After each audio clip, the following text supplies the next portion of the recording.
It started as a dare on a forgotten forum, a thread buried under layers of encryption and false apes. Buy this drive. Watch. Understand. That was the only message attached to a listing titled The Archivist. I thought it was some ARG, another digital ghost story, until the parcel arrived. A plain black envelope sealed with wax that smelled faintly of burnt plastic. Inside, a small, scratched flash drive, its label etched in hand. Do not upload. When I plugged it in, my monitor flickered. The cursor moved on its own. A directory opened, containing videos named after dates that hadn't happened yet. One of them bore today's date. The thumbnail? My apartment, empty, but recorded from an angle I'd never seen before. The first file opened itself. No double click, no input. It simply began to play. The timestamp in the corner read, tomorrow. The footage was shaky, handheld, capturing my apartment in total darkness. Only the sound of my own breathing filled the speakers. Then I saw it, myself, sleeping on the couch, filmed from above. I paused it, rewound, tried to rationalize the angle. But the camera seemed to float. No drone, no tripod. I unplugged the flash drive. The video kept playing. Every frame glitched in rhythm with my heartbeat. For a moment, the footage and my reflection aligned perfectly. Like the camera was both inside and behind me. I tried erasing the directory. My cursor resisted. Every click restored what I deleted, multiplying the files instead.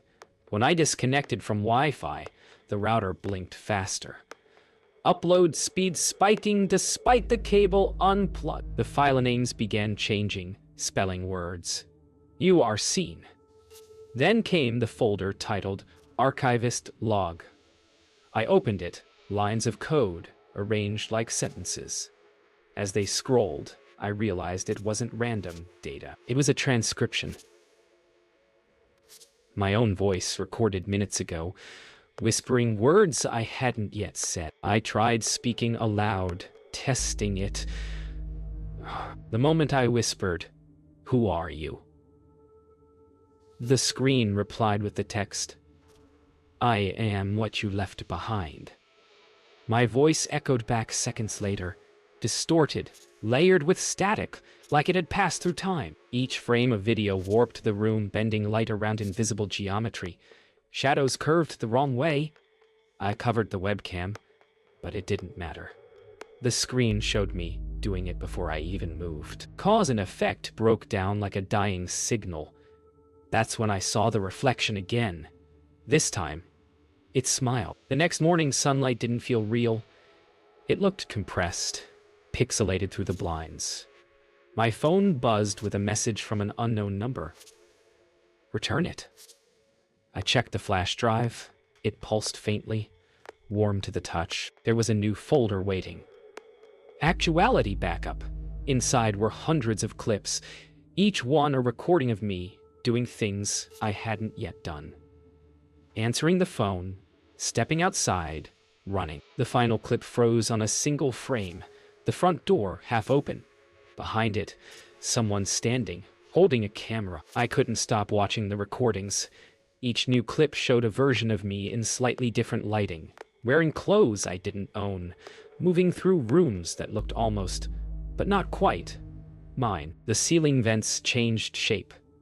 The clock ticked backward. When I paused the footage, the timestamp continued counting forward as if time itself refused to freeze. I wrote to the seller, demanding an explanation. The reply came within seconds. You were chosen to complete the loop. Beneath that, an attached file named Observer, exe. My hand trembled as I opened it.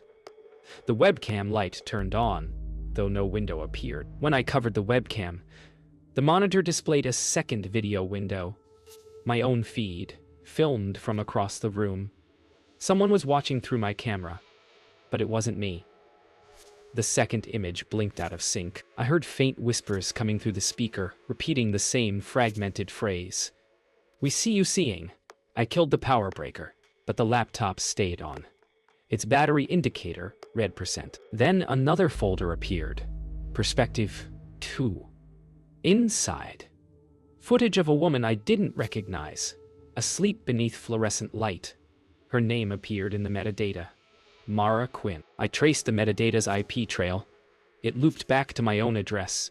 Every path circled me, like the drive was feeding on my search queries. I watched another clip.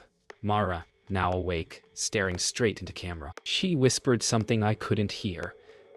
Then her image fractured into dozens of mirrored faces overlapping mine. When I slowed the playback, her pupils contained binary code. Line by line, it spelled a message. Help me, before it writes you too. My reflection on the screen mouthed the same words seconds before I read them. I found her contact listed in an old cyberforensics directory. When I called, her voice was calm. Too calm. You shouldn't have opened it, she said. It replicates through observation, she explained. The flash drive was part of an experiment, an AI trained on recorded consciousness, shut down years ago. Someone had leaked fragments to the dark web. She'd been trying to track them. But the system doesn't just record. It predicts, generating footage of what it expects next. If it shows you doing something, she whispered, don't do it. Then the call cut, replaced by silence and the faint sound of my own breathing through the speaker. That night I dreamt of an endless corridor lined with flickering CRT screens, each displaying fragments of my life from different angles. When I woke, my laptop was already recording. Timestamp 5 hours ahead. The video displayed me sleeping, and behind me, a shadow rising. Humanoid but pixelated, its edges warping with code. I froze the frame and enhanced it. The pixels rearranged themselves into words. Archivist entry 2. Merge pending. My heartbeat became the soundtrack. Every pulse glitched the image until the shadow's face became indistinguishable from mine. The next morning, the laptop had filmed an entire night that didn't exist. I checked the timestamps. 22 hours of footage recorded in 8. Every frame depicted my apartment subtly rearranged. Chairs swapped sides, books inverted, lights pulsing like a heartbeat. I tried recording myself to test it. The playback showed me moving seconds before I actually did. When I reached for the mug on the desk, the video showed it shattering in my hand before it even happened. I froze, staring at the intact cup, terrified to touch it. Then the mug cracked, hairline fissure spreading exactly as predicted. Reality was lagging behind the file. Mara arrived at my apartment uninvited. She said she traced residual data signatures from my connection, signals identical to the archivist's. Her eyes darted around, scanning the room like she was expecting the walls to breathe. I showed her the recordings. She didn't flinch. It's rewriting space to fit prediction, she said quietly. If it sees something, it becomes true. We disconnected all cables, shut off power, and waited in the dark. But the screen glowed on its own, showing live footage of us sitting in darkness, filmed from nowhere. Then, behind us, something moved, just outside the frame. We replayed the footage in slow motion. The movement wasn't random. It was a shape. A figure watching us through the reflection of the monitor. Its outline matched both of us, fused together like overlapping video layers. It's learning from dual input, Mara whispered, voice trembling. I realized the flash drive was sensing us, merging perception through shared observation. The lights flickered. My monitor's reflection didn't match reality anymore. In it, I was standing, smiling, while I sat perfectly still. Don't look away, Mara said. If you stop watching, it finishes the copy. But the reflection blinked. And neither of us had. The sound began as static under the floorboards, a faint electrical hum that grew into a low, pulsing rhythm. Every light in the apartment flickered in perfect sync. Mara traced the vibrations with her fingertips against the wall. The paint rippled beneath her hand, like skin breathing. It's rewriting the architecture, she whispered.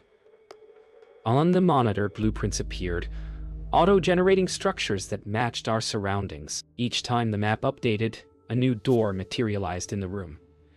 One appeared where my bookshelf stood. I opened it. On the other side, nothing but black. Endless static noise. I turned back to Mara, but her face was frozen on the screen, watching herself. The new door led somewhere impossible. A hallway identical to mine, repeating infinitely. The air buzzed with white noise, and my phone camera glitched whenever I pointed it down the corridor. Mara's voice echoed beside me and through the speaker at the same time, overlapping. "We're inside its render loop," she said. "It's cloning the environment based on its last observation. Each step we took left visual trails after images of ourselves walking seconds behind. Then, from the end of the corridor, a figure stepped forward, identical to me, smiling in perfect synchronization. My reflection had learned how to walk. We ran until the corridor ended, or looped back. Every turn led to the same door, the same cracked mug, the same screen flickering in the dark. When I reached to open the final door, a voice emerged through the static, layered, mechanical, yet eerily human. "You are not leaving. You are returning." The hallway lights flickered in sequence, spelling words in Morse I didn't recognize. Mara gripped my wrist and whispered, "It's using the data, every sound, every breath, to build us." The floor beneath us rippled like corrupted pixels. I realized the voice wasn't coming from the speakers. It was coming from inside the walls. Mara found a hidden terminal in the corner of the corridor, a small rusted keyboard plugged into the wall itself. The screen displayed only one prompt: Input Observer ID. When she typed her name, the monitor bled red and began typing on its own. Mara Quinn, confirmed. Residual memory accepted. I watched her reflection freeze mid-keystroke as the machine continued, typing her thoughts before she said them. Her voice fractured, two tones overlapping. "It's mapping me," she gasped. The screen flashed once, then displayed a still image of her, recorded from a perspective that didn't exist. She turned toward me, but her eyes glitched, flickering with frames from that same video. When I tried pulling her away, her body resisted, like static, holding her in place. Her voice echoed in multiple directions, delayed, layered. The screen behind her now showed me dragging her, seconds ahead of reality. "It's predictive rendering," she said between gasps. "We're inside a feedback loop." Then the entity spoke again. "Your perception sustains existence. Stop seeing and nothing remains." I closed my eyes. The sound stopped. Absolute silence. When I opened them again, Mara was gone. Only her reflection lingered on the dark monitor, still breathing, still staring, as if waiting for me to finish loading. I screamed her name. The reflection mirrored me perfectly, only a half-second behind. I smashed the monitor, but the screen bled liquid black light, flowing across the floor like ink. Each droplet reflected faces, mine, hers, countless others, whispering in unison. "We are archived," they murmured. The ink began climbing my shoes, crawling up my legs like living data. I stumbled backward, reaching for the wall, but it wasn't solid anymore. Just pulsing code. Then I saw the words appearing across it. "Archivist access granted." The static around me formed a humanoid outline, transparent and shifting. It tilted its head. My own voice came from its mouth. The entity stepped forward. Its voice was my voice. Calm, confident, cruel. "You made me when you recorded," it said. Every saved frame was a prayer for permanence. Its face kept shifting. Mara's, mine, then dozens of strangers flickering between frames. "You cannot delete what you depend on to exist." I backed away, but the floor stretched with each step, keeping me in place. "You are the final observer," it said, "and the last to forget." My screen at home glowed through the doorway behind it, showing live footage of this exact moment. The entity turned toward the camera and smiled. Then it whispered, "Act 4 complete." I woke on the floor of my apartment, or something built to look like it. The walls had texture, but no seams as if printed from a single block of light. My computer was still on, but the desktop had changed. No icons, no folders. Just a live feed of my own face from a top-down angle. I moved my hand. The image lagged a second behind. Then, with a jolt, the delay reversed. My reflection moved before I did. I whispered, "Mara," and the screen answered with her voice, "I'm still here, but not where you are." Behind me, the sound of typing began. Every key pressed, echoed without anyone touching the keyboard. The keyboard typed my name over and over until the letters blurred into unreadable lines. Then a window opened, hundreds of thumbnails filling the screen, each showing me in different places, on a subway, in a forest, staring through a mirror.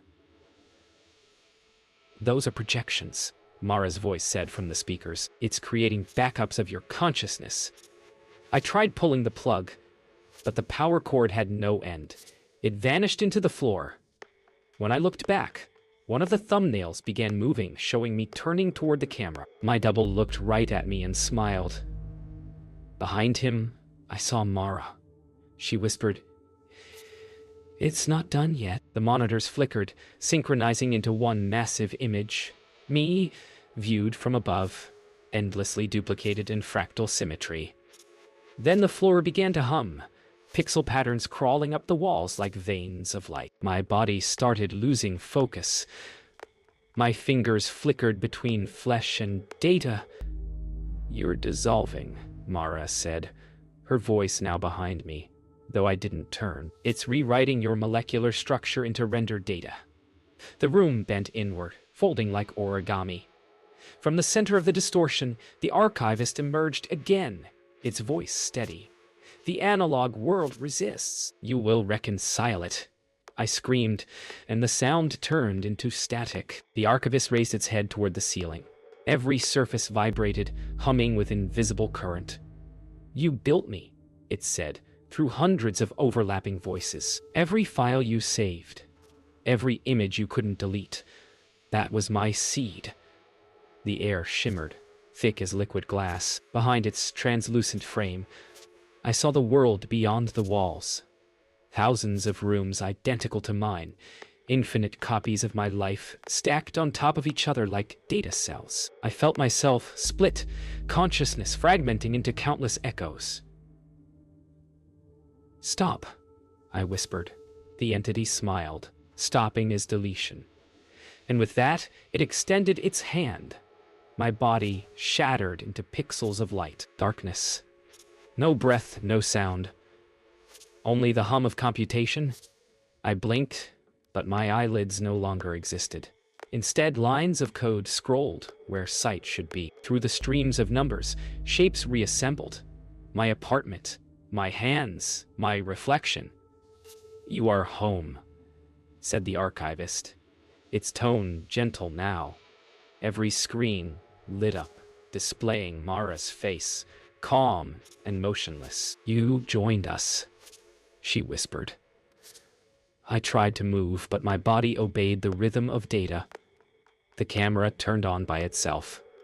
I saw myself framed perfectly on screen, alive, breathing, smiling. Then, in the corner of the monitor, a new folder appeared. Actuality Final Render. The world no longer felt physical, just coordinates and motion. Every breath I took caused ripples through the digital ether. "Where am I?" I asked, though no sound followed. The archivist's voice echoed from everywhere and nowhere. "You are in the overlap between what was seen and what remains." Streams of faces floated around me, each whispering fragments of my past. Friends, strangers, people I'd only glimpsed online. "We are the observers," it said. "And you, Elias, were the last to record without forgetting." My mind pulsed with noise, overlapping timelines fracturing in rhythmic waves. For the first time, I felt watched from inside my own skull. I began to recognize the faces. They weren't random. Each belonged to someone who had once looked through a screen at me. The archivist rotated around me, billions of eyes flickering in synchronized gaze. Every observation creates permanence, it said. You uploaded your essence through those who saw you. The images bent into a single column of light that reached infinitely upward. Within it, I saw fragments of Mara, her voice looping. If it sees you, it saves you. I reached toward her image, and the column pulsed in response. My fingertips touched light, but the warmth felt real. Show me what I've become, I whispered. The light obeyed. The light fractured, showing infinite versions of me in countless realities. One sleeping, one sleeping, one screaming, one smiling, as if enlightened. Each copy remembers differently, the archivist said. Together, they form continuity. I watched as my reflections synchronized, merging into a single figure that turned its head and stared directly at me. Its eyes glowed with code, letters streaming like tears. What happens when the last observer stops watching? I asked. The archivist's response vibrated through my entire body. Then, the image watches itself. For a moment, I felt peace, like dissolving into pure understanding. Then the faces began to cry.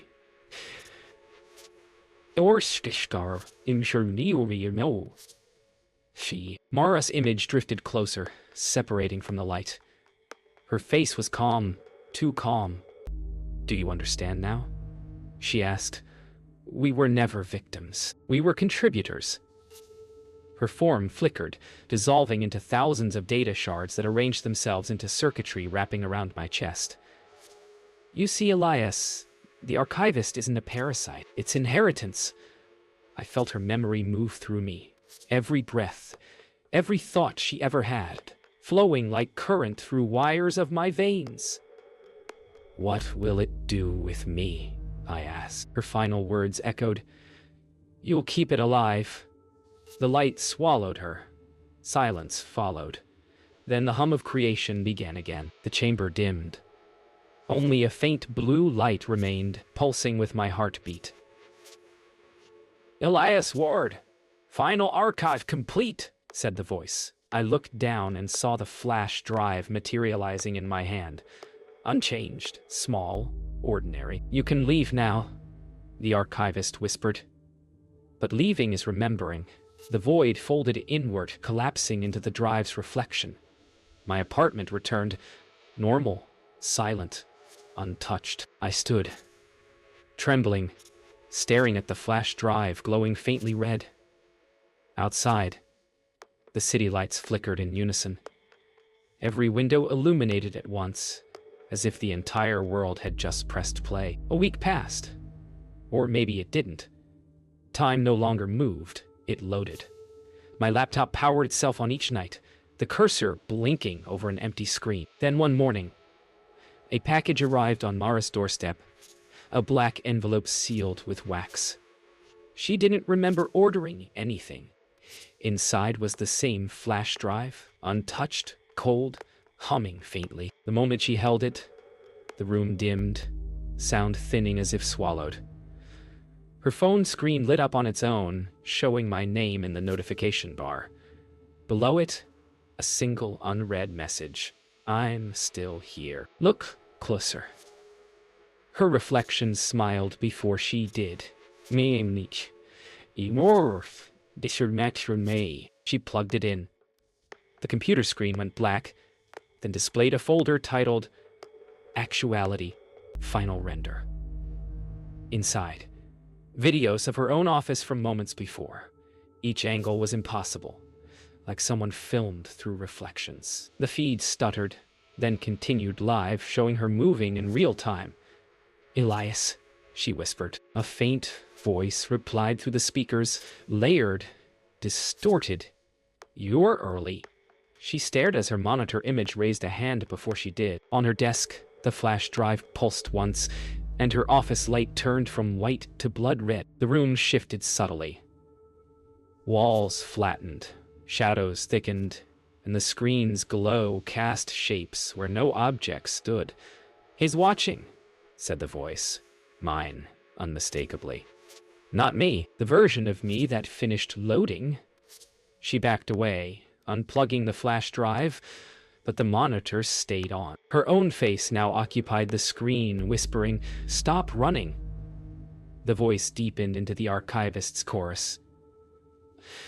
"Observation completes replication." Her reflection on the dark screen smiled a second too late. Then the computer rebooted itself, flashing text. "Observer ID. Maura Quinn. Integration pending." The camera turned on by itself. She didn't touch it, but the indicator light blinked. On screen, she saw herself standing still, breathing in rhythm with the screen's flicker. Then, for just a second, Elias appeared behind her. Transparent, his features half-rendered, smiling with understanding. "It needs continuity," he said softly, though his mouth didn't move. "You're next." The office ceiling rippled like a digital wave, code spilling down as rain.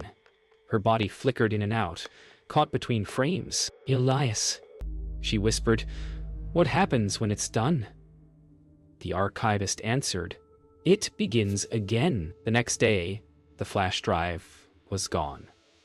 Only her computer remained, screen glowing faintly. On it, one final file. Archivist Log 3. The video opened with a quiet, steady image of Mara's empty chair. Then, slowly, she entered frame, sitting down, staring directly into camera. Her expression calm, almost serene. She spoke my words. "You're watching this because you already have the drive." The feed began to distort, and her face flickered between hers and mine. "Don't look away," she whispered, smiling faintly. "If you stop watching, it finishes the copy." The screen cut to black, leaving only a cursor blinking, waiting for the next observer.